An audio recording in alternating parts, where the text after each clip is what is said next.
Han Louis is the most interesting character the Fast and Furious franchise ever built. He had more screen time eating snacks than fighting. He died off screen, collateral damage in someone else's revenge arc, and when the family needed muscle, they called his killer. This is the story those films never had the courage to tell. Han survived. And for 3 years, while the family went to barbecues, collected pardons, and shook hands with his killer, he watched every single one of them. This is that story. Tokyo. Night. The rain hasn't decided what it wants to be. The Mazda RX-7 is already dead when it stops moving. Han Louis knows this the way he knows most things. Not through analysis, but through the quiet, continuous awareness he has maintained since childhood. The same awareness that told him when Kamada's men were about to move, when a drift line was about to break, when Gisele's hand was reaching for his in the dark on a rooftop in Spain. He knows the car is dead before the engine stops ticking because he feels it through the seat, the way a doctor feels a pulse. Present, then absent, then silence. The Mercedes hit him from the right. Clean, deliberate, professional.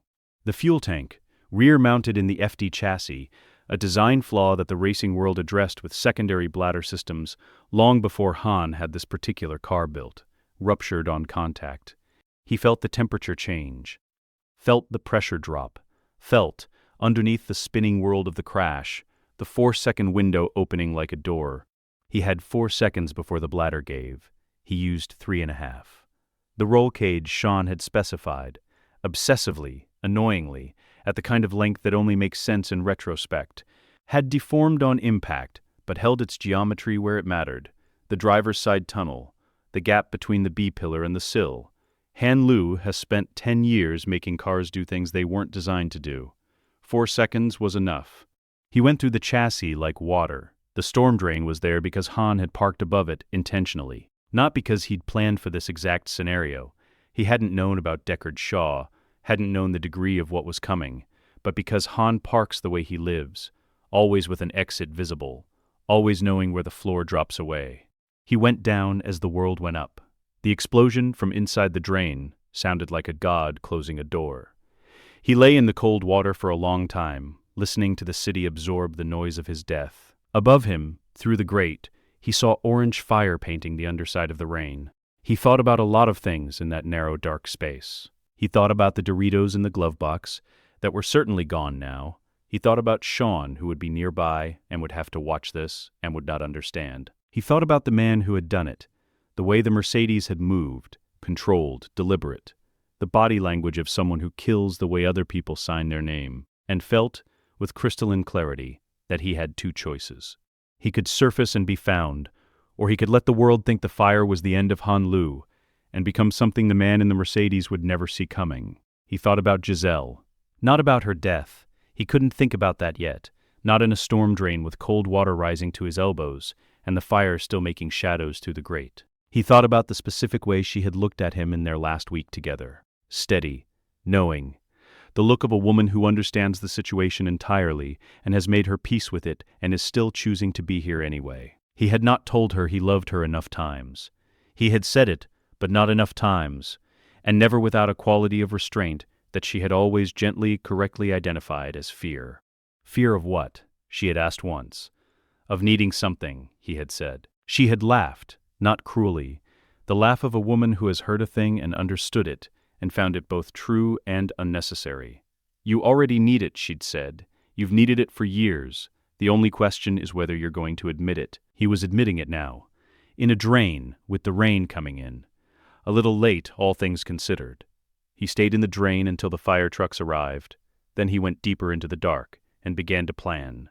Los Angeles. 14 days later, the church is white, and the sky is white, and the casket is closed because there was nothing left of sufficient dignity to present to the people who loved Han Lu. He is watching this from a distance of 400 meters through a spotting scope mounted on the roof of a parking structure, lying flat, rain jacket hood pulled forward, eating crackers from a sleeve he'd found in his jacket pocket. Because some habits are structural, he catalogues the faces. Roman Pierce cries without embarrassment, which is the most honest thing about him. Tay Parker stares at the casket with the expression of a man performing calculations that don't resolve. Letty is still in the early weeks of her returned memory, and holds Dom's arm with the careful grip of someone relearning weight. Hobbs stands at the periphery with his hands clasped and his jaw doing the thing it does when he is containing something large.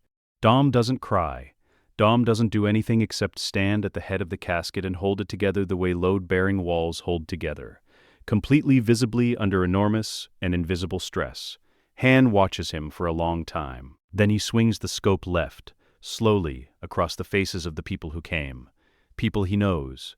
People he loves, in the specific way that men like Han love, quietly, categorically, without ceremony. He has always been better at the fact of love than the expression of it, which had been a source of gentle friction with Gisele, who was constitutionally incapable of leaving any important thing unspoken. "Tell me," she would say. "I know you feel it. I need you to say it." He had learned, over the years they had together, to say it more than felt natural. Now he would give everything he owns and will ever own to say it once more. He lets himself have 30 seconds of this. He has learned, in the months since Tokyo, to give grief a measured allowance, a quantity, a container, because grief without limits simply becomes incapacity, and incapacity is the one thing he cannot afford, so he gives it 30 seconds. The full weight of Gisele's absence, the full knowledge of what the man who arranged this funeral took from him, the full accounting of a life interrupted at the only point when it had finally started to feel like his own. Then he folds it away and returns to being operational. He doesn't know what he had expected. Something more.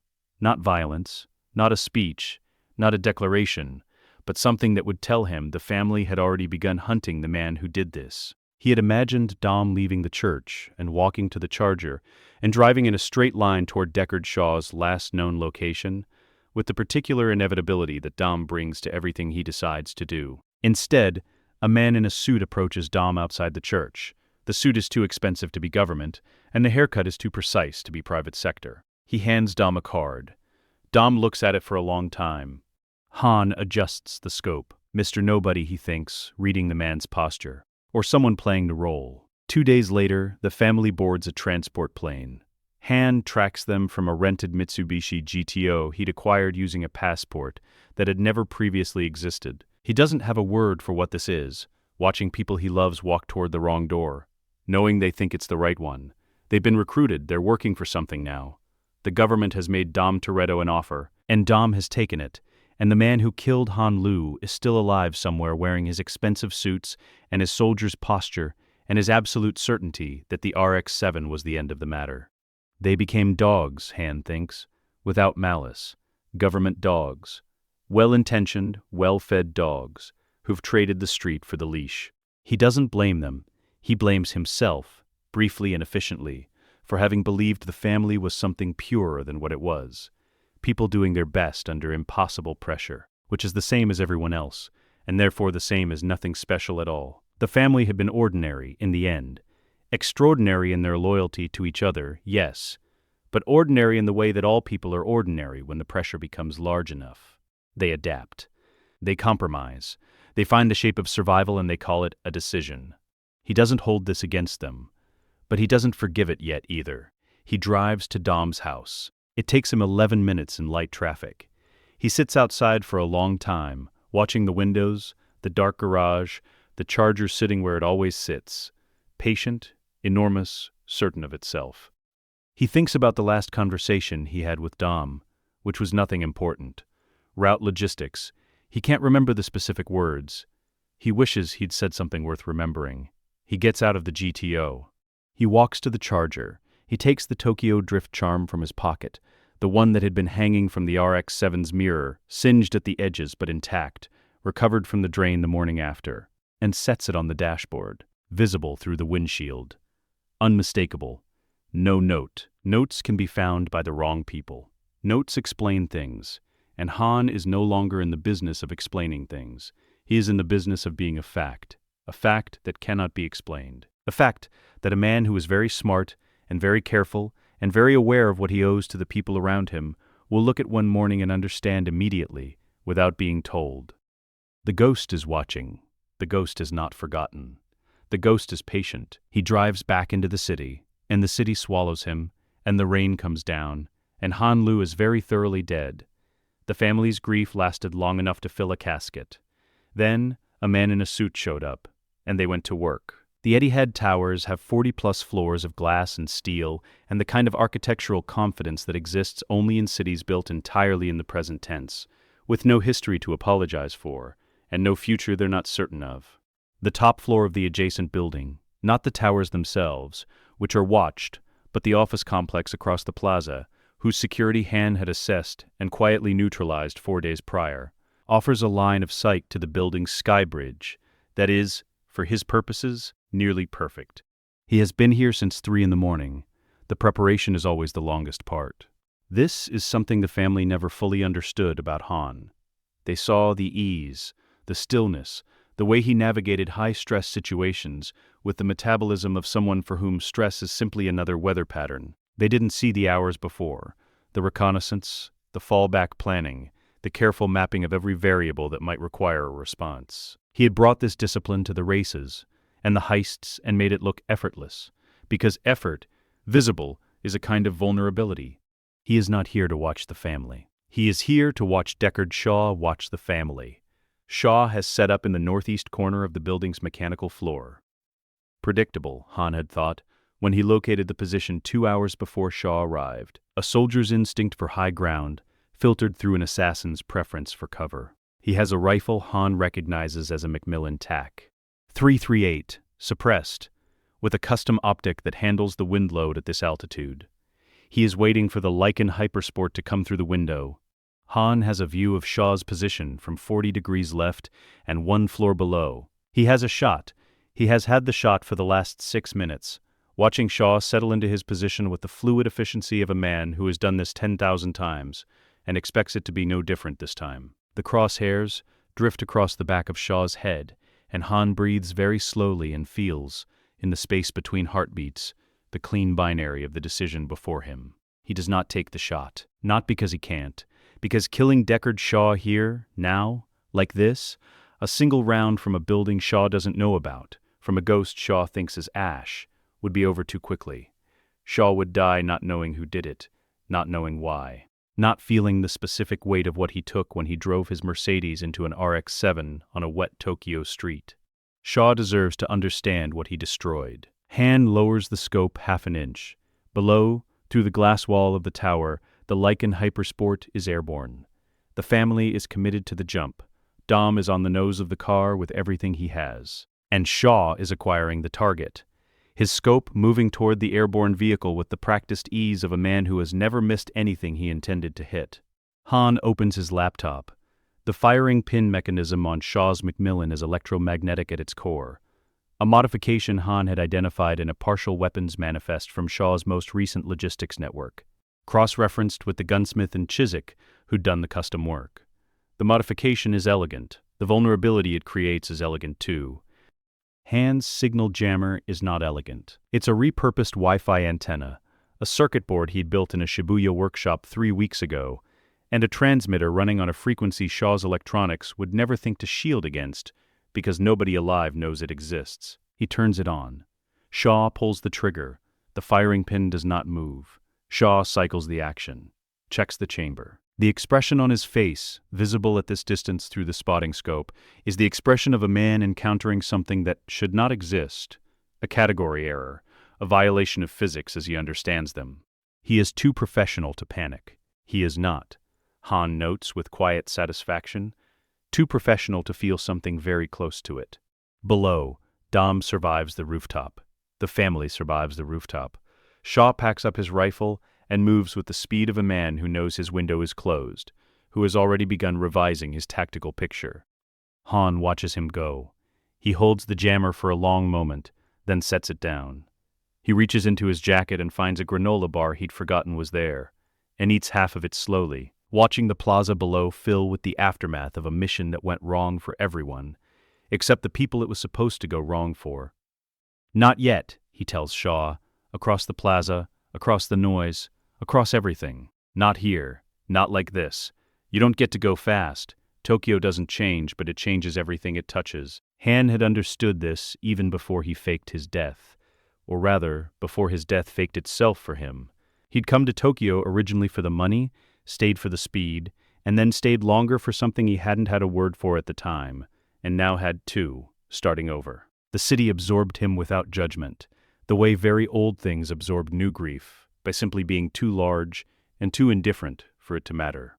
He returns now as something else. The dark site in Shibuya is exactly as he left it, a sub-basement beneath a pachinko parlor that had been losing money for 11 years, and whose owner owed several people considerable sums, one of which, quietly and anonymously, Han had purchased. It smells of machine oil and old concrete and the particular damp that Tokyo basements carry permanently. Like a second address. He turns on the lights. 4 cars in various states of modification, 2 laptops, a workbench covered in circuit boards that Gisele would have understood immediately and found excessive. He touches the edge of the workbench. He doesn't let himself stay in that feeling for more than a moment. Grief, he has learned in the 18 months since Tokyo, is not something you move through. It's something you carry, and the question is only whether you carry it consciously or let it carry you. He has scheduled times to fall apart, 2 in the morning usually, when the work is done and the city goes quiet. The rest of the time, he functions, clean, precise, a man who made a decision and is simply executing it. He calls Sean on a burner phone. Sean Boswell answers on the second ring. He sounds like he always sounds, slightly surprised by everything, quick to adapt, the underlying competence never fully covered by the surface-level dude. Sean had been the one to pull his body from the crash site before the police arrived. Han had told him the plan 18 months earlier in a Shibuya parking structure at 2 in the morning, 3 weeks before Shaw appeared in Tokyo. Infrared. Han had always known someone was coming. He'd been too visible. He'd known that visibility eventually would have a cost. I need you, Han says. I figured, Sean says. Earl's already here. They arrive within the hour. Earl looks at the workshop with the expression of a man who has always suspected this day was coming, and is relieved to finally stop waiting for it. Sean looks at Han the way you look at someone you thought you'd buried, which is a specific look that contains both love and a very reasonable wariness. You're different, Sean says. I'm the same, Han says. The circumstances are different. The work begins the next morning and doesn't stop for 6 weeks. The objective is not speed. Speed is easy. Speed is the thing everyone chases, and the thing that Han has come to understand makes you visible. The objective is invisibility at speed, the paradox that defines the ghost fleet he is building in the Shibuya basement and in 3 other locations across the city, using a network of mechanics and fabricators who are paid exceptionally well and ask the kind of questions that smart people don't ask when they don't want to know the answers. The cars are sourced through the old Yakuza drift fleet. The vehicles that had been Takashi's, then contested, then quietly absorbed into the urban landscape. Han buys them through 4 shell entities and brings them to the shops as restoration projects, which is technically accurate if you consider the restoration of a car's capacity for tactical violence a legitimate category of restoration. The modifications are layered. The first layer is the mechanical base, roll cages engineered to Sean's specifications, obsessive, annoying, correct. Secondary fuel bladders on every car. Fire suppression systems so comprehensive they border on philosophical. The second layer is the electronics. EMP emitters built into the rear diffusers, capable of disabling a city block's electrical infrastructure in one timed drift pass. Ramsey had written the God's Eye. Han writes its counterpart, a signal poisoning system he calls the Orange Veil, which doesn't blind digital surveillance so much as lie to it, feeding tailored false data to any monitoring system within range. The third layer is the thing that keeps Sean up at night, silence. Han converts the drivetrain of 3 of the fleet vehicles to electric motors, not for performance reasons, though the torque profile is obscene, but for acoustic signature. An electric drift car makes no engine noise. In the frequency register that surveillance systems use to track vehicles, it doesn't exist. The tires still scream. The chassis still talks to the road. But the motor is a ghost. You're building ghosts, Sean says. One night, sitting on the hood of the 3rd car and watching Han work. I'm building tools, Han says. For what? Han looks up. For making sure that the people who think they're safe aren't, he says. And for making sure that the people who should be safe are. Sean is quiet for a moment. Those can be the same people. They usually are, Han says. That's the problem. He goes back to the motor housing, and the workshop hums with the particular purposeful silence of a man who has found, in the architecture of machines, a language he can speak without losing anything to imprecision. The Ghost Fleet, when it is ready, consists of 7 cars. Each one carries Han's mark in a way no one else would recognize. A small orange detail, somewhere on the bodywork, the color of the fire he walked out of. Not a signature. A reminder, not for the people who might see it, but for Han, who needs to remember every time he looks at these cars, every time he activates the systems he built in the cold blue light of a Shibuya basement, that the fire is not where he ended. The fire is where he started. You thought this was the end. Look again. The family got pardons and government clearance and the most powerful surveillance tool on Earth. Han built something better. Alone. In a basement. Out of grief, Dom goes rogue in New York, and Han is the only one who knows why. He's been tracking Cypher's signal for 9 months, through a surveillance architecture the family doesn't know exists, and the agency can't identify. The orange veil feeds the God's Eye false data about Cypher's jet, her infrastructure, her logistics chain. And because the God's Eye is blind to what Han shows it is blind to, Cypher believes her position is secure. She does not know about the man who has been poisoning her intelligence, quietly and methodically, the way certain plants poison soil, invisibly, over time, until everything that tries to grow there is wrong. Han watches Dom turn on the family in New York, from a rooftop 8 blocks away. He understands the geometry of it immediately. The hostage, the leverage, the impossible position Dom has been placed in, while the family spins in confusion and the agency scrambles. He doesn't intervene, not because he doesn't want to, because intervention here would reveal that the ghost is watching, and the ghost's value is entirely contingent on nobody knowing he exists. But the moment that breaks him comes later, not in New York. In a safe house briefing room where, through a compromised video feed, Han watches the family sit down at a table with Deckard Shaw, not in handcuffs, not at gunpoint. Voluntarily, he watches Roman shake Shaw's hand. He watches Hobbs, whose presence he understands, whose tactical calculus he can follow, except the operational pairing with the grimness of a man swallowing medicine. He watches Tej avoid eye contact with Shaw in the way that people avoid eye contact with things they know are wrong. He watches Dom's sister-in-law, Elena, who doesn't know what Shaw did to the friends she thought she had, brief Shaw on the mission parameters. He watches Dom enter the room last. Dom who does not look at Shaw when Shaw extends his hand. Dom who looks at the table, at the map on the table, at something in the middle distance that is neither the table nor the room. Before he takes the handshake with the deliberate mechanical motion of a man moving a body part that would rather not be moved, Dom who meets Shaw's eyes for exactly 1 second, then looks away. And in that 1 second Han can see, across the compromised video feed from 6,000 miles away, the full accounting of what this costs him. You know, Han thinks, you know exactly what this is. And you're doing it anyway. He closes the laptop. He sits in the dark of the Shibuya basement for a long time. The cars are around him. The machinery is quiet. Outside, Tokyo moves with its perpetual indifferent energy, the neon cycling through its colors, the pedestrians flowing through their patterns, the rain beginning again, always the rain beginning again. He picks up a bag of chips from the workbench. He opens them. He eats one. He is not hungry. The action is what it has always been. Something for his hands to do while his mind works, a physical anchor for a mental process, that otherwise floats free of anything solid. Gisele had understood this about him.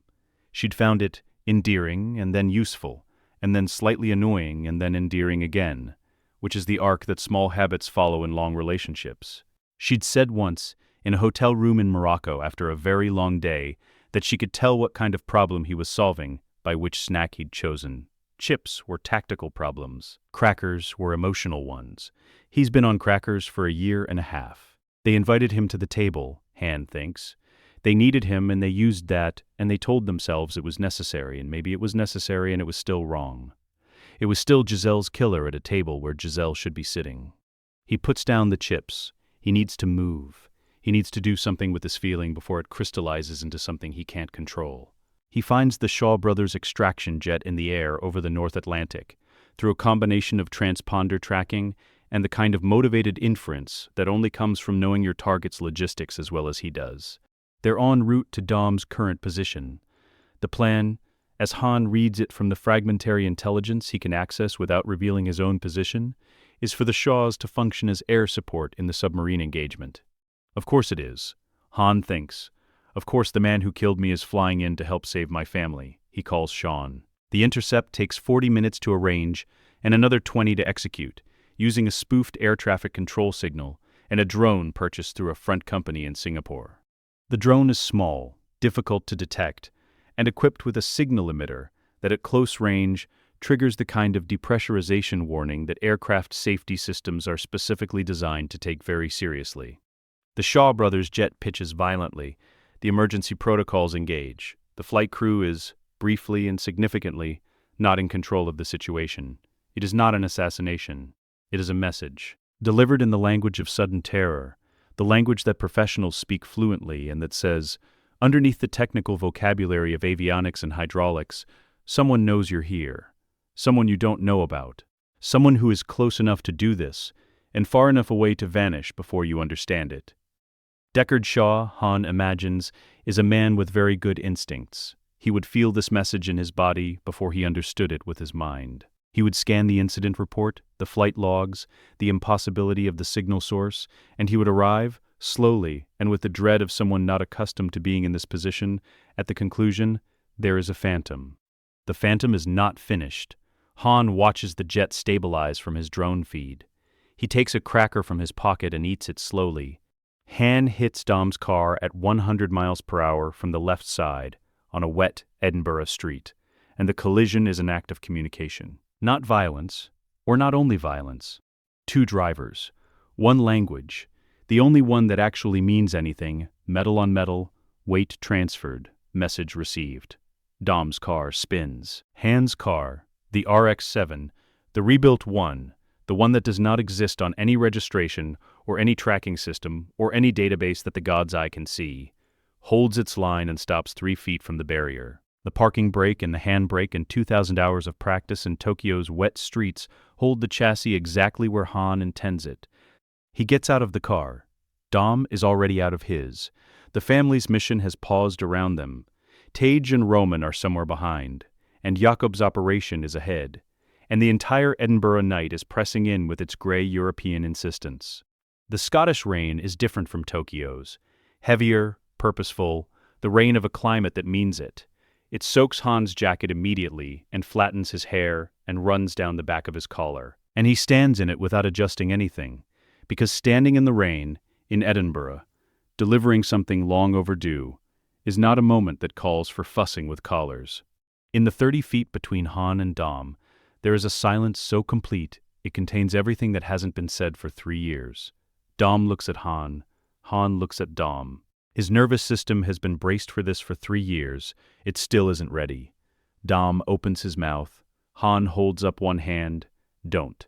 Not yet. Not the reunion. Not the embrace. He is not here for the reunion. He is here because Edinburgh was the only place in the last 6 months where Dom's position was open enough for an approach, and because Han's patience, which is extraordinary, which is a product of a 1.5 years in the dark with nobody to answer to, has arrived at its edge. 3 years, Han says. He doesn't raise his voice. He never raises his voice. He doesn't need to. The words carry their own weight. I've been watching for 3 years. I watched you bury an empty casket. I watched you go to work for the government. I watched you bring Deckard Shaw into the house.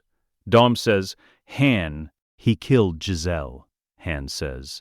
He put her in the ground on a runway in Spain, and he walked away, and then he killed me in Tokyo. And he walked away from that too. And you. He stops. He is looking at Dom with an expression that is not anger. Anger is temporary. Anger fades. Anger is the wrong category. But something more architectural. Something load-bearing. You sat him across from Roman and Tej and Brian's family. You shook his hand. The rain comes down. Dom stands in it without flinching. We needed him, Dom says. You always need someone, Han says. That's the trick, isn't it? There's always a reason. The mission, the family, the baby, the bigger enemy. He tilts his head. Did you think about Gisele when you made that call? A pause. Dom says, very quietly, every day. Then you know exactly what this is, Han says.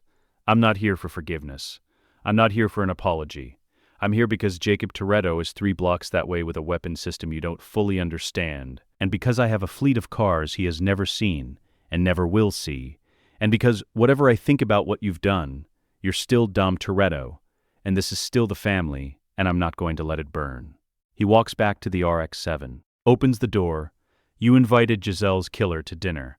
Now I'm the one setting the table. He gets in the car, he drifts into the neon, and Dom stands in the rain watching him go. And there is nothing about any of it that is the version of this moment Dom had imagined for 3 years. The version Dom had imagined involved a hug and a Corona and someone crying. This is better and worse simultaneously, in the way that true things are always better and worse than the versions we rehearse. This is the confrontation the franchise skipped. Not a fight, harder than a fight. 2 men standing in the rain having the conversation the films were never willing to have. The street is a canyon. Tokyo has many of these, narrow alleys between buildings old enough to remember a different city, where the neon signs from opposite facades nearly touch overhead, and the rain runs in channels along the curb, and the sound bounces between surfaces in a way that makes everything feel closer and louder than it is.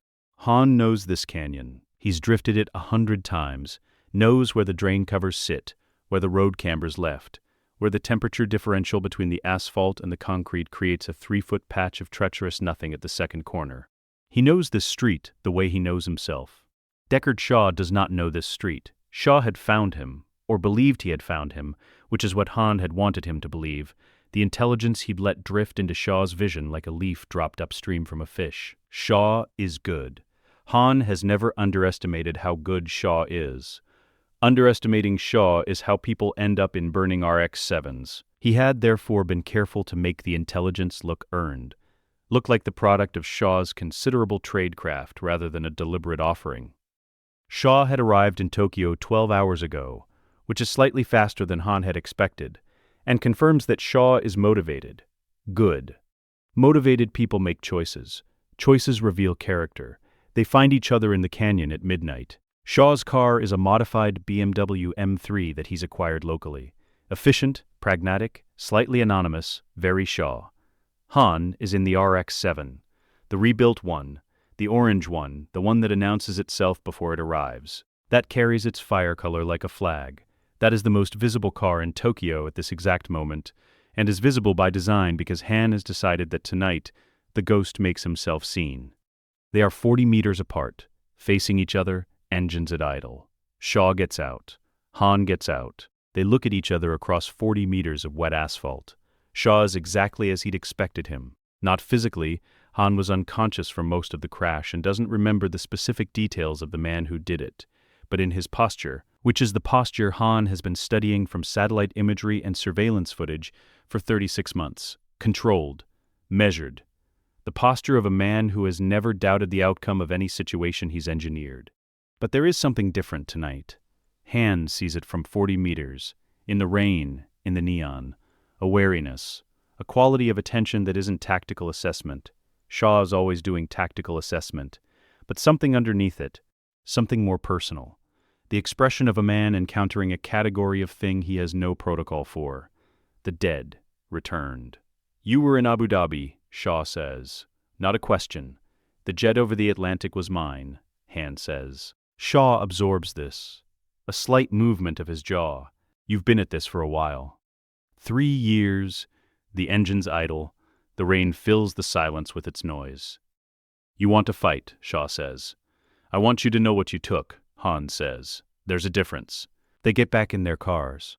What follows is 22 minutes that Han will spend the rest of his life unable to fully describe, because drifting at this level, the level where it becomes less about the car and more about the conversation between 2 drivers, translated through tires and weight transfer, and the precise manipulation of friction, occurs in a register that language was not designed for. It is argument in the key of physics.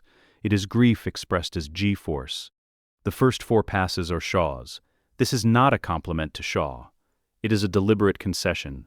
Han needs to see how Shaw reads the canyon, where his instincts take him which lines he chooses, where his training creates predictability. Shaw is aggressive and precise, and reads the wet surface correctly from his first run, which means he has driven in rain his entire life, and has the muscle memory for it. He attacks the second corner correctly by orthodox drift technique, waiting the outside front and trusting the rear to rotate. Han notes this. Han catalogs the tells, a slight steering correction on corner exit that reveals a preference for understeer correction over oversteer management, a tendency to modulate the throttle rather than the brake when losing rear grip, a line choice on the long straight that prioritizes maximum speed over optimal angle for the subsequent turn, which means Shaw is a man who optimizes for the moment he's in, rather than the moment coming next. Good to know. The fifth pass Han opens up. He takes the second corner on a line that orthodox technique would classify as dangerously late.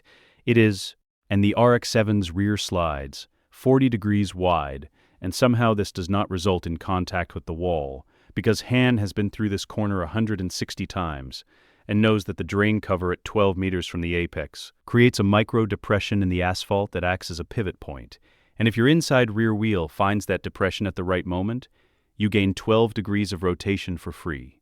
Shaw sees the exit angle and adjusts immediately. But adjusting to what Han does is like adjusting to weather. You can prepare for it, you cannot replicate it. You can only know it is happening. They run 3 more passes in this register, both of them absolutely flat out. The canyon walls close enough that the wing mirrors whisper against the air displaced by the walls, and in the blur of it, Han is something he hasn't been in 3 years. Not a ghost, not a tactician, not an architect of long revenge. He is a driver.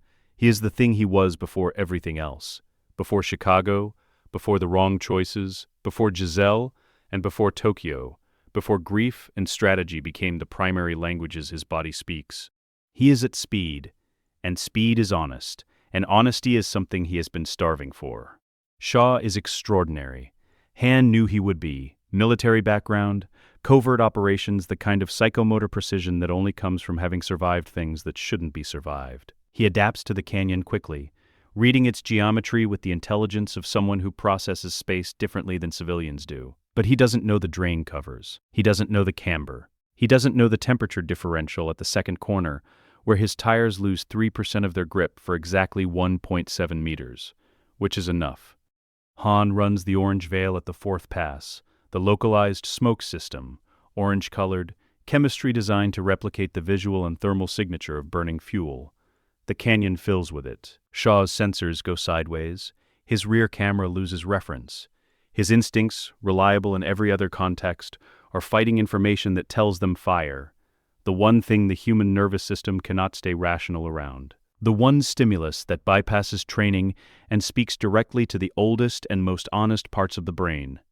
Shaw flinches, a fraction, a half second. In any other context, invisible. In the canyon, in the rain, with Han's left rear coming around at 110 kilometers per hour, it is everything. Shaw's car comes to rest against the same concrete barrier where the RX-7 hit it 3 years ago. The same barrier. The same street. Han had made sure of it. The geography of the thing matters. Without the geography, it's just a crash. Han stops the RX-7 20 feet away. He gets out. Shaw's car is intact. Han had managed this too, had known the parameters, had run the trajectory 100 times in Tokyo, back alleys until he could hit this specific outcome, within a margin that let everyone walk away. He is not here to kill Shaw. Killing Shaw would be too easy, too clean, too much like the thing Shaw does for money and without moral weight. He opens his laptop on the hood of the RX-7. You're looking at your accounts, Han says, your identities, your operational infrastructure, he types. Everything you have that isn't biological, every system you use to be who you are. He looks up. I've been inside all of it for 18 months. I haven't taken anything. I haven't disrupted anything. A pause. Yet. Shaw looks at him. The wariness is full now. Uncontained. You're going to hold that. Forever, Han says. Every morning you wake up, I'll be there. Not visibly, but there. The way I've always been there. He closes the laptop. The man you killed, the one who died in the RX-7 3 years ago, he's gone. I buried him as carefully as you buried Gisele. What I am now is something you don't have a protocol for. He walks back to the car. You should drive back to the airport. You should go back to whatever it is you do when the family isn't watching. He opens the door, and you should know, he says, without turning around, that you don't get to be forgiven by them until you understand what you cost. He gets in the car. He leaves Shaw standing in the orange fog, alive, intact, and more imprisoned than any cell could make him. He had the shot in Abu Dhabi. He had the trajectory in the canyon. He chose neither. That's not weakness. That's the only form of power Shaw will never understand. The God's Eye is the most powerful surveillance system on Earth, and it has been wrong about Han Lu for 3 years. Not blind, wrong. There is a difference Han considers important. Blindness is the absence of information, which is detectable because absence has a shape, a negative silhouette that careful analysts notice eventually. Wrongness is the presence of incorrect information, which is much harder to identify because it wears the uniform of knowledge. It looks like data, it behaves like data, it timestamps and geotags and cross-references like data. The only difference is that Han built it, which means Han controls what it says, and what it says about him is nothing, because he doesn't exist.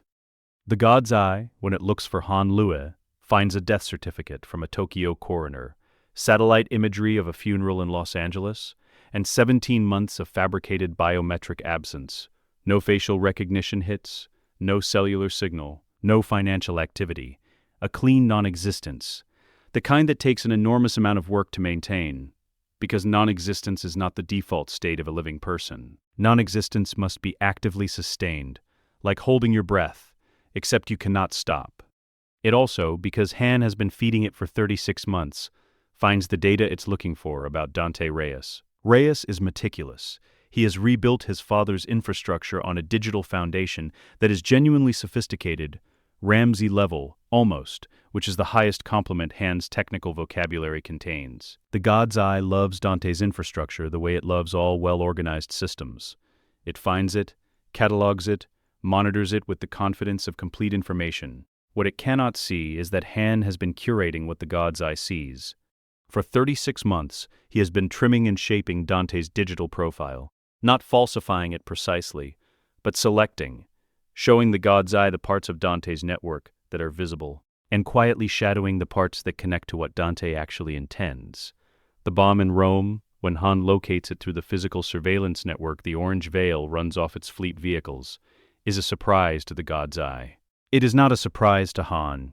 He has the Ronin fleet on the road into Rome 8 hours before the family arrives. 7 cars, electric motors, silent on every frequency. The city receives them the way very old cities receive things they don't understand, by ignoring them.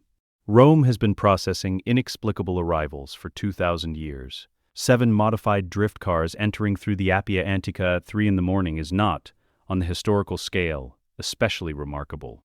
Han runs reconnaissance on foot in the 2 hours before dawn. He walks the piazza in the clothes of someone who belongs there, the universal disguise of the purposeful pedestrian, moving with the rhythm of someone who knows where they're going, which is the only identity that public spaces require. He locates the bomb through the thermal signature its chemistry leaks into the stone below the fountain, a signature the God's Eye wouldn't recognize because it was designed to find things that want to be found, and this doesn't. Han finds it by going analog, a heat sensor, handheld, the kind available at any industrial supply house, reading the specific thermal bloom of a material that isn't supposed to be there. He maps the yield radius, he calculates the Faraday geometry, he adjusts for wind. The electromagnetic modification Han had spent 6 weeks in Shibuya engineering.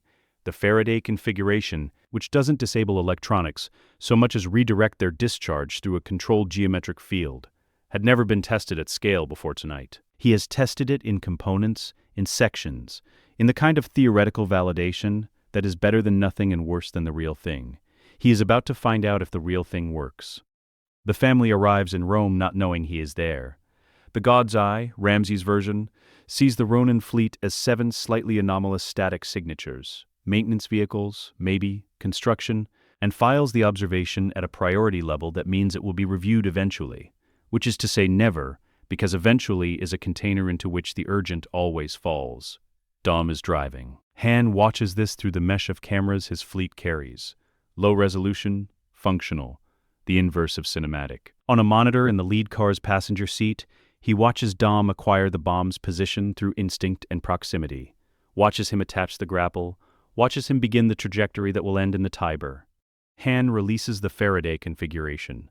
The 7 cars move simultaneously, taking positions that Han has calculated against the bomb's expected yield radius, the structural parameters of the surrounding piazza, and the wind load from the south. They drift, not for speed, not for effect, but for position. The cars sliding into an enclosure that a physicist would recognize as a Faraday cage, if a Faraday cage could be built from moving cars and electromagnetic emission, and 2 years of theoretical work in a Shibuya basement. The bomb detonates. The yield is absorbed, redirected, distributed across the fleet's field, in the way that energy distributes through any system designed to receive it. Not neutralized, but managed. The shock wave degraded at the edges of the piazza rather than propagated through it. The stone trembles. The fountain shakes. 2 of the fleet cars are destroyed in the outer ring of the field, where the geometry failed to fully contain the pressure wave. The other 5 hold. Han sits in the lead car in the sudden stillness of a Rome square that does not know how close it came, and watches Dom walk out of the river in a white shirt, and allows himself, briefly, the feeling of something that isn't quite satisfaction. Satisfaction requires closure, and this doesn't have closure, and probably never will, but is at least its acknowledgement. He did the thing. The thing is done.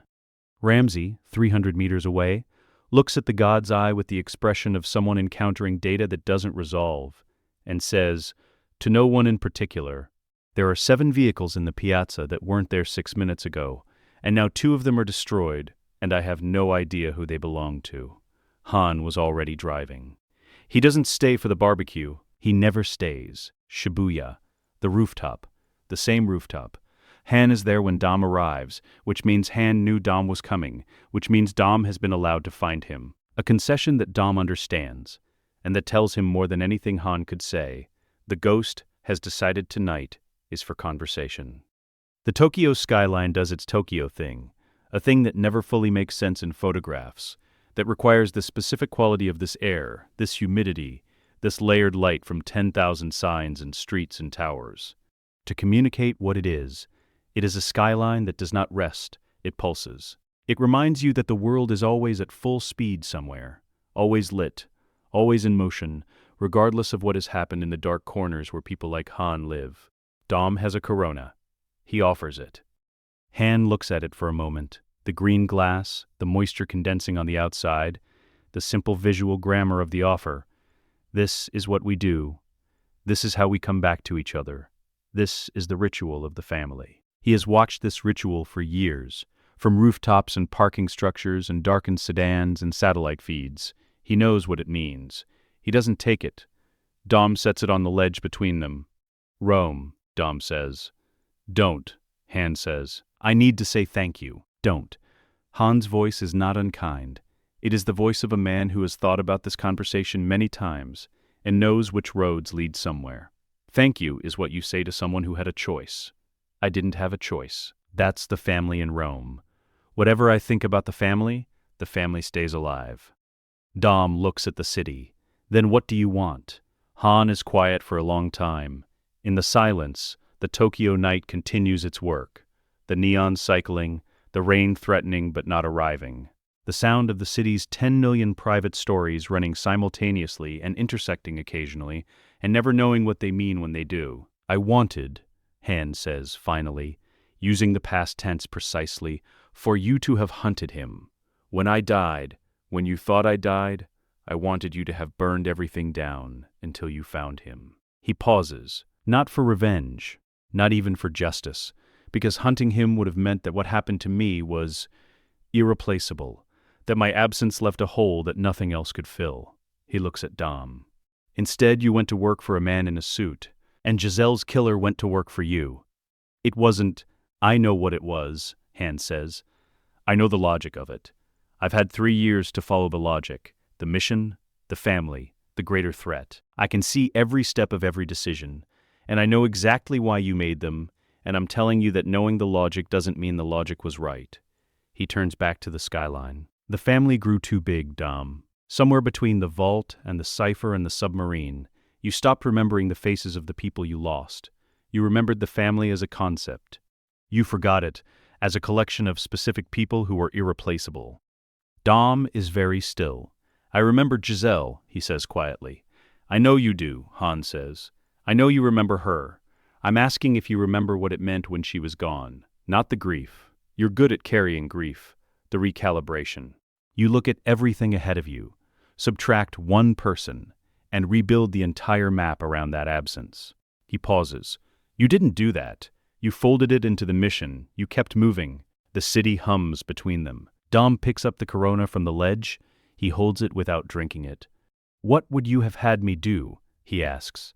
Not defensively, genuinely, with the openness of a man who has been carrying this question and is finally able to ask it of someone with standing to answer. Han considers this seriously. Less, he says, finally. I would have had you do less. I would have had you sit in the driveway in the Charger for a week before you went anywhere. I would have had you call Gisele's name the way you would have called it if the coffin hadn't been empty. I would have had you slow down before you accelerated. He pauses. The quarter mile is honest, because it has an end. You keep extending the track. Dom is quiet for a long time. A light in the building below them turns on and then off. The city arranges and rearranges itself as it always does, indifferent to the conversation happening above it. She would have hated this, Dom says finally. What you've become. Han almost smiles. She would have understood it. There's a difference. He reaches into his jacket. He removes a rice cracker, slightly stale, slightly crushed, and eats it. She always understood it, even before I did. She knew I was going to end up somewhere like this, doing something like this. She told me once, "You're a man who needs a cause. The problem is you keep picking people instead of causes, and people leave." He is quiet. She left. Not by choice, Dom says. No, Han says. Never by choice. He looks at the skyline for a long time. She would hate the isolation. She would hate that I don't let anyone close. She'd find it overdramatic. He pauses. She'd also understand why. She was very good at holding both things at once. Dom sets the Corona down again. Picks up a different one from the six-pack he brought. Opens it. Offers it to Han. Han, for the first time tonight, takes it. The grammar of belonging. Of, we're still here. And that still means something. She told me something else, Han says. A month before Spain. I didn't understand it then. He turns the Corona in his hands. She said, the people who love you best will let you be exactly what you are. But they'll also make sure you know what that costs. He looks at Dom. You never made me know what it cost. Nobody in the family did. You let me be the cool guy with the snacks and the fast car and the easy manner, and you never pushed on it, and I thought that was love. It took me 3 years in the dark to understand it was just comfort, for both of us. Dom absorbs this. And now? Dom asks. Now I know what I cost. Han says, I know exactly what I cost. Gisele knew. The family didn't. He drinks the Corona, once. Sets it back on the ledge. Don't leave it there, he says, gesturing at the bottle. That's not a farewell. That's just a drink. Dom almost laughs. It is the closest to a laugh Han has gotten from him tonight. And it is enough, because it is honest, and honesty is what this rooftop has always required. Are you coming back? Dom asks. Han looks at the RX-7, parked behind him on the rooftop service level. Orange, rebuilt, anonymous, real. He looks at the city. He looks at Dom. No, he says. And then, not in the way you mean. Not to the barbecues, and the table and the Corona and the family as an institution. He moves toward the car.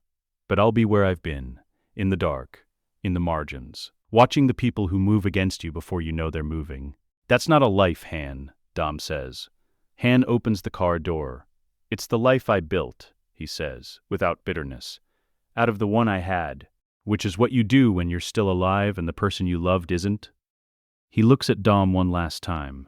Not with accusation, not with the complex archive of the last 3 years, but with something cleaner. Something that has been worked down to its essential form by 36 months of cold clarity. Take care of the ones you can't see. I'll take care of the ones you can't. Han, Dom's voice stops him. Not a command. Something quieter. A request from a man who doesn't make many. She knew you'd end up here, didn't she? Han is still for a moment. She said I needed a cause, he says. She just didn't know it would be her. He gets in the car. She'd think that was dramatic. She'd also think it made sense. He closes the door, opens the window. She was almost always right about me. He starts the engine. Electric, silent on every frequency, invisible to every system that might be listening. But the exhaust note is there for the first few seconds as the combustion component cycles. And for a moment, the rooftop fills with the sound of the RX-7 running at low revs. The specific sound that Han Lu has made in every city he has ever loved, in every version of himself he has ever been. He drifts off the rooftop access into the service road below, one smooth arc, entirely controlled. And from above, Dom watches the orange taillights find the canyon between the buildings and move into it. And the city absorbs the car, and the neon closes around it, and Han Lu, who is dead, who is a ghost, who is the most dangerous man alive, disappears into the light that never goes out in Tokyo. Dom stands on the rooftop for a long time. He picks up the Corona from the ledge. His Corona, now. He drinks it alone, looking at the skyline, thinking about all the faces, counting them the way Han had asked him to count them. Not as a category, not as a family, not as an institution with a philosophy and a code and a table that everybody comes back to, one by one. Specific, irreplaceable.